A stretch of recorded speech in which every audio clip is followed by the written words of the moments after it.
If you're anything like I was when I started out all new to cameras, trying to figure out what was what, the different focus modes on the camera could be somewhat confusing. What is the different focus modes? When should you use what mode? In this video, we're going to try and explain the different focus modes using the Canon M6 Mark II. But if you don't have the Canon M6 Mark II, don't leave.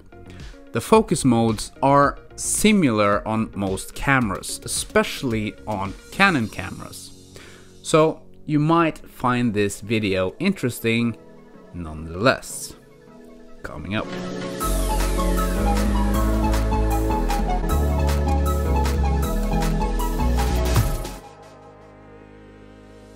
Hi, my name is Roger, and on this channel we talk about cameras, tech gear and videography, and sometimes photography.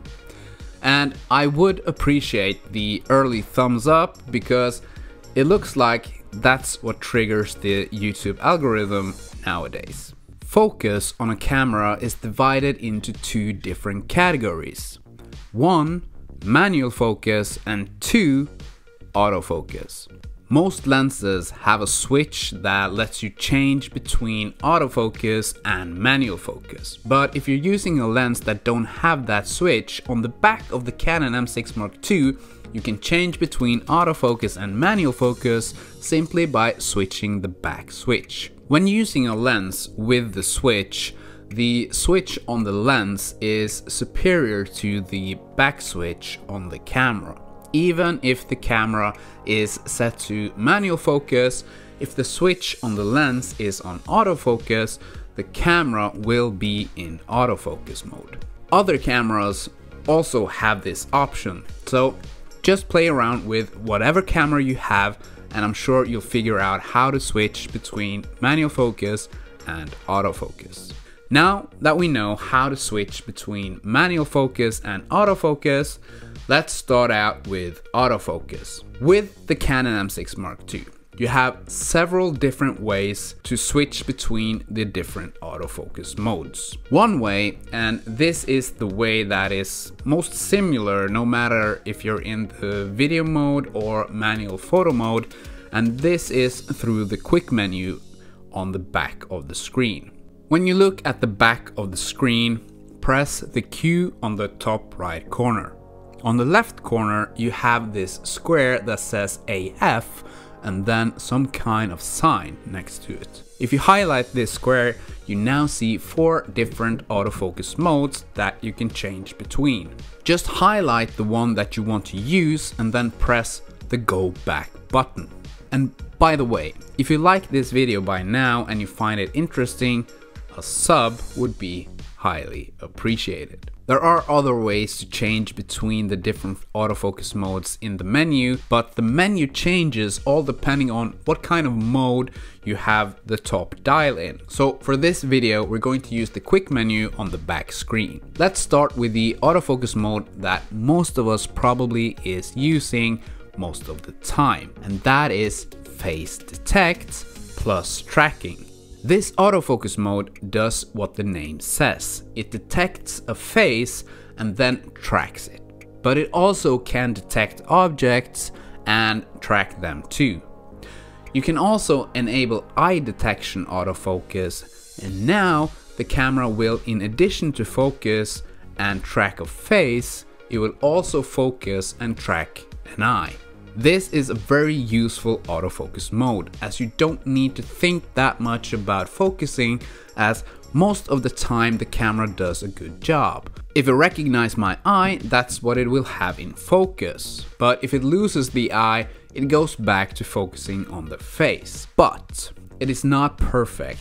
It doesn't have a 100% accuracy rate. And be aware, the face and eye detection doesn't work that great with glasses. For me, this is a pain when it comes to doing talking heads like this, because suddenly the camera doesn't recognize my face and it definitely do not recognize my eye. If I put my glasses on, you see that the camera gets confused.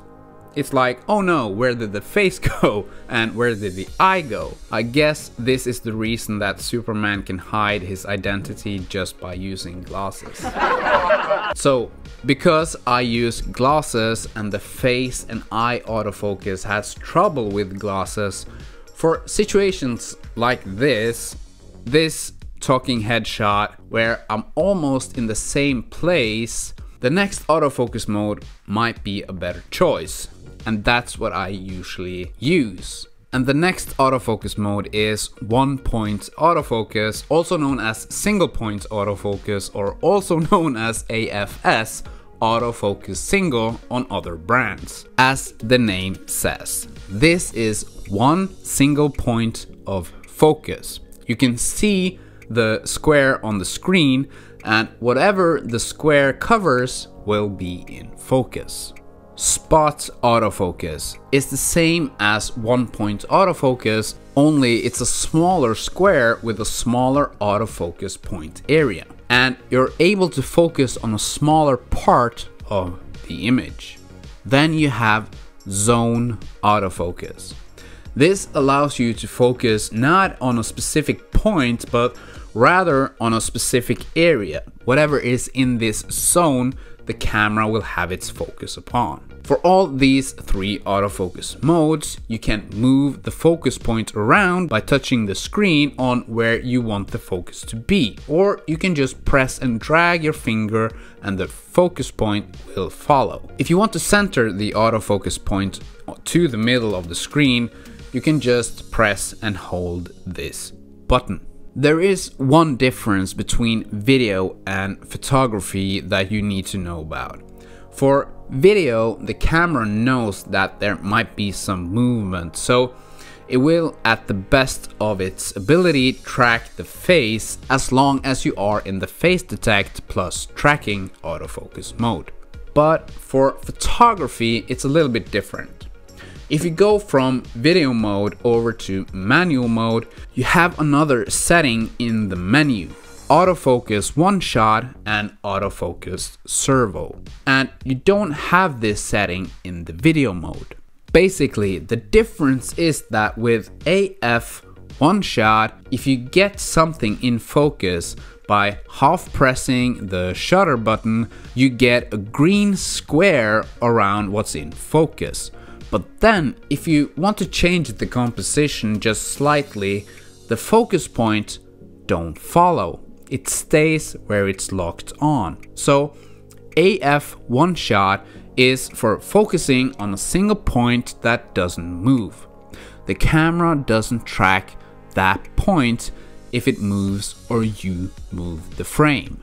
But if we go over to AF servo, we now get a blue square if we half press the shutter button, and if we keep the shutter button half pressed and change our composition, we now see that the blue square, the focus point, stays in the same spot we initially had the focus, and it refocuses on whatever the square covers. So this is for focusing on a single point, but with the camera tracking that specific point and refocusing if you move the frame.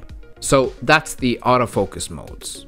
But before we end this video, let's quickly talk about manual focus. If you want to make sure that you nail focus, manual focus is the way to go, but it requires some experience. This is why on a professional film set you have dedicated people that handles focus pulling. It is its own profession. Luckily, there is a feature in the camera that makes manual focus a little bit easier for us normal people, and that is focus peaking. To turn it on in video mode, you find the focus peaking setting under the first menu, the red menu, and then tab number 5. In manual mode, it's under tab number 8. With the focus peaking on, whatever is in focus is highlighted by the color of your choice.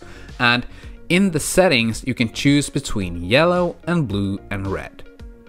With this feature, it is much easier to get the right focus, so I highly recommend you to turn it on.